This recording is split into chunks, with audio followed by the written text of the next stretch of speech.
What's up guys, Jeremy here. It's been a rather fortunate day in terms of video game collecting. In a second we're going to look at a box, and not only has video games, a Blu-ray, and some LPs, some records. So this is unofficially on top of my video game collecting, my first official record LP collecting video. Alright, so today, just to give you some background, I had to make a delivery to go see some family in the county close to where I live. For the guys over in the US, right now we're celebrating our Canadian Thanksgiving, so we're spending some time. On the way, I happened to notice a little sign on the corner of a road with an address, and it said flea market. So I'm like, huh, I'm gonna go check it out. Alright, so did what I had to do, and then after, on the way back, went to go check it out and stuff. And from there, I was able to pick up some really nice things. So let's just take a look at this box right here. Alright, so let's start with the video game stuff, because I know that's what you guys want to see first. Alright, now this one wasn't in good condition. The person gave it to me for free, and that's for Nintendo 64 Snowboard Kids 2. As you can see, it's in, like, I could probably use some WD-40 and get that off, but then it's going to take some time to get this tape, this Blockbuster tape. Be kind, please rewind. Just kidding. But anyways, that's a rare game if I can get it cleaned up, and I'm actually curious to see what it's like and stuff. So there's that, Snowboard Kids 2. For the SNES, we have Turtles Tournament Fighters.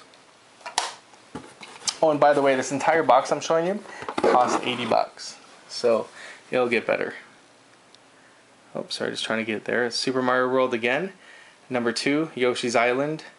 Again, you guys saw me get some of these in the past. This one here, it's in a lot better condition, so it's going to be a good trading chip down the road, so I couldn't resist picking that up. Some common games for Nintendo.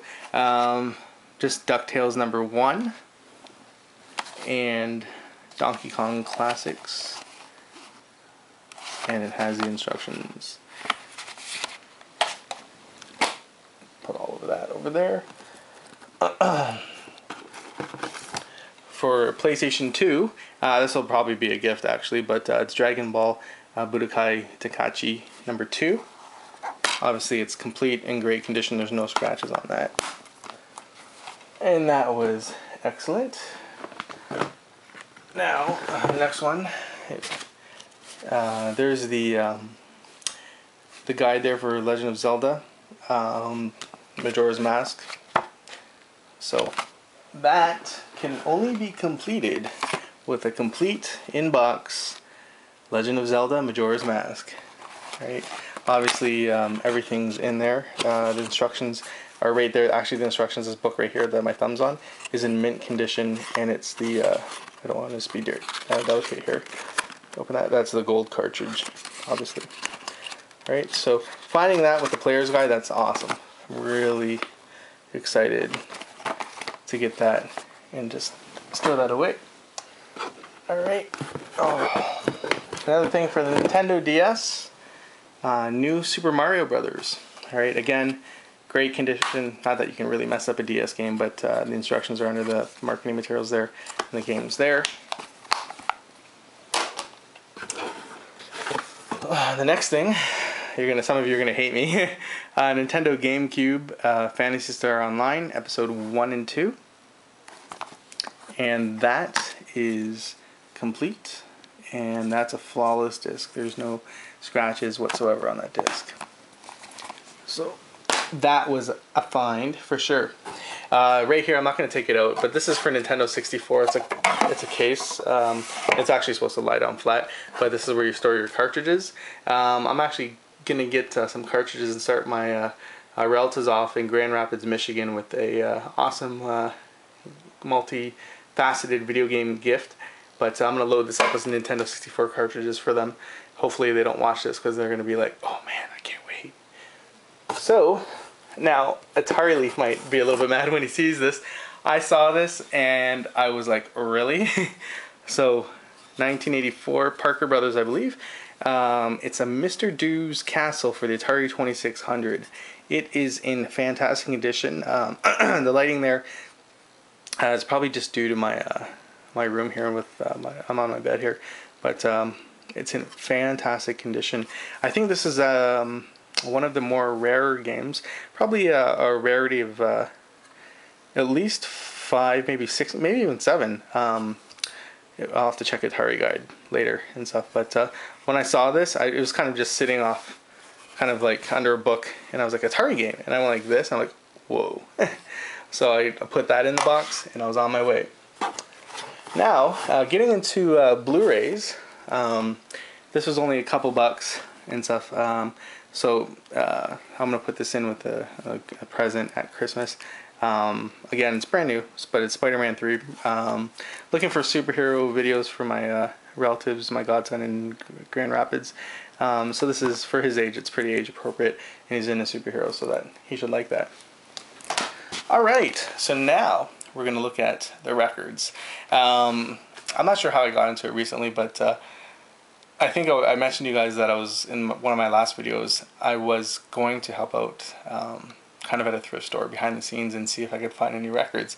And I was literally going through, I don't know, like at least 1,000 records the other day. Nothing exciting. I found like Dolly Parton, like Huey Lewis, a couple other things, but nothing really exciting. But today when I went to that thing and I just found all the stuff, I'm like, really? So I just loaded up some stuff. Now try not to laugh when you see some stuff. I'll try and explain it in a second.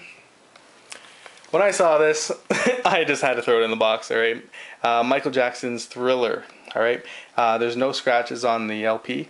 The case itself, as you can see there, it's not in the best condition, but considering it was only $3, yikes! It was only $3. I had to get it, right. So there is that. The next one is Madonna. Like a Virgin. This is in fantastic condition inside. I won't bother taking out. It has the sleeve. It has also a plastic protective holder there. Again, for a couple of bucks, I had to get this. Now I have the King and Queen of Pop. For those of you that know, obviously, where I live is very close to Detroit, Michigan. We're a border city with America and stuff. So growing up, I was heavily influenced by, pop music, Motown music. But Madonna, obviously being from Michigan, it's just a good thing too. And it's really cool to see the covers, like compared to CDs and stuff. And I know we don't really, many of my friends collect CDs anymore or anything, but just to go back and get some records, that was great. So now we're going to turn back the hands of time. A little bit of Led Zepp, all right? That, like, good times, bad times. There we go, right away. This is classic. I don't even know. Like, I hope to find the other albums and stuff in time. I'm not in a rush. It's not like I'm on a super hunt to find records. I'll find them if they come up. If not, no worries. Again, in excellent condition. Just a couple bucks. Had to get it. Also, growing up in the 80s, although this is not only from the 80s, just here's Chicago. When I saw this, I was like, oh, awesome. Because, believe it or not, Chicago has a lot of songs that I kind of liked growing up, which is, it might sound strange to you guys. I do like other music too, like everything from Metallica to R&B and hip hop, just so you know. But I like these guys because I had an appreciation for music, having played a number of instruments growing up. So I was into pretty much everything, all types of music. Taking a little bit of a dip back, we get to Rush, Permanent Waves. All right, so yeah, it's kind of cool now. Like I'm not in a rush to collect records and stuff, but over time, if I see them and if they're good condition and if they're good price, I have no hesitation about collecting them. I have a climate controlled area I can store these in to make sure it's taken care of and go from there. But great find. Going back even a little bit further now. Now we're going back, and there you go, guys. There we go.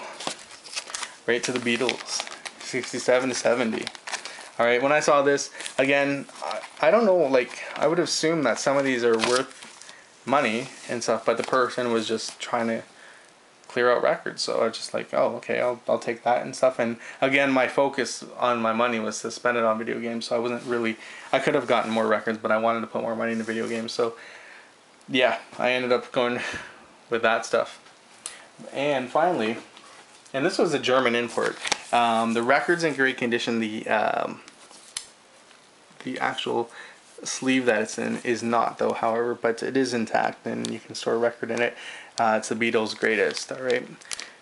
So as you can see there, you can see that the sleeve is a little bit warped and stuff, but again, this should be a good record. There's just some of the songs there. So anyways, that's a lot of good stuff. Like, you know, I Want to Hold Your Hand to, like, Can't Buy Me Love. Yeah, look at all these classics and stuff. But it's just the greatest songs off the different albums there. Alright. So, that's my video game collecting and a Blu-ray. Not really for me, but and my first LP collecting for forever, I guess. But anyways, I hope you enjoyed that. And oh yeah, there's another reason I shot this in my room. People ask me by looking at different videos. I got some emails in my inbox and they asked me what type of sports I'm into. I'm pretty much into all sports, and my background is having grown up, I was into music, but I was into sports. When I went to university, I did my undergraduate in sport management. So the simplest way to say that is Jerry Maguire and stuff. So since I graduated, I worked in pro sports, college sports, amateur sports in Canada, US, New Zealand, England, and Japan. And then since I've come back home. I've just been working in healthcare, and I've been doing well. But yeah, just to give you a background there, you see some hockey stuff there. I don't know if I'm doing a proper video angle, but you just see some original 6 guys over there: Frank Mahovlich, Bobby Hull, Johnny Bauer. There's a couple of Maple Leafs, although I am, just so you know, a Detroit fan. And then just some other stuff I have here. Yeah, and stuff. And I have way more hockey stuff than just this. And I'm not just into hockey, I'm into like all sports. One of the cool things was got to work on Super Bowl in Detroit a couple years ago. Now, I have this here, and it's pretty much because I interned at Michigan in Ann Arbor in the athletic department, and obviously being a Michigan man, Tom Brady's like obviously a fan of Tom Brady. So I do have, I traded a Pittsburgh Steeler item, and I was able to get a team signed New England Patriots Super Bowl 39 helmet from right there, and Tom Brady's autograph is on that one. And so I'm not sure why I keep it here. It's probably I just keep it close to me. But yeah, I have a number of items all over. Sometime I'll have to show you my like just ridiculous sports collection. Like I have so many 8x10s unframed, it's ridiculous. I worked a season in the NHL, and that's how I was able to get a lot of different stuff. And then I worked in pro hockey over in Europe and did a lot of other things. But and then someone asked me as well, and I have it right here on my feet, what I was trying to do with Canadian Club. Well, in the past year they had this promotion. It was called Hide a Case, and back in the 1960s, between America and US, Canadian Club hid so many cases of whiskey all over the world, and there was, between Canada and US, they had to go around in teams and find these cases, like almost like in a first Amazing Race kind of hunt. All right, they reimagined that promotion last year, and they actually had tryouts for Team Canada and Team US. I did apply to be on Team Canada. Basically, it would have been an all-expense paid trip. This hunt was to go to Tonga, which is in Oceania, to find the hidden case of whiskey. The winner would have gotten $100,000. The trip was all expense paid for. So with some help from my friends, I was able to put together a great video. That's where I got the inquiry about it in my inbox. And I applied. I didn't get it, unfortunately, but I was invited to apply again in the future. But I did help out some friends. My one friend, he's in Toronto. He actually made the team, and he got to go to Tonga. He didn't win. It was actually won by another friend who I became friends with, later on, from America. Her name's Jen. And she found the case. But anyways, So with that Canadian Club Haida case, what you had to do is you had to find a hidden case of CC, like this is the actual size of it, somewhere in the world, and inside was the whiskey and stuff. And if you found it, you had $100,000. Now again, I didn't make the team, but since I helped my one friend by getting votes to make the team, and he told his other friends, and I became friends with them. Most of those guys are from Ontario. They gave me the excellent opportunity of becoming an honorary member. So this past year, they made me an honorary member of Team Canada, and there's the jacket. But I'm very fortunate to have worked in different areas of sports, travel the world and stuff, and that's where I got a lot of the different business acumen, I guess you can say, towards collecting and stuff. From my sports background. So, in case you're wondering, that's where it all came from. And also as well as collecting cards when growing up. But anyways, hope you guys enjoyed this multifaceted video. Now I kind of just digressed a little off video games, but we'll see you all soon and hope you're well.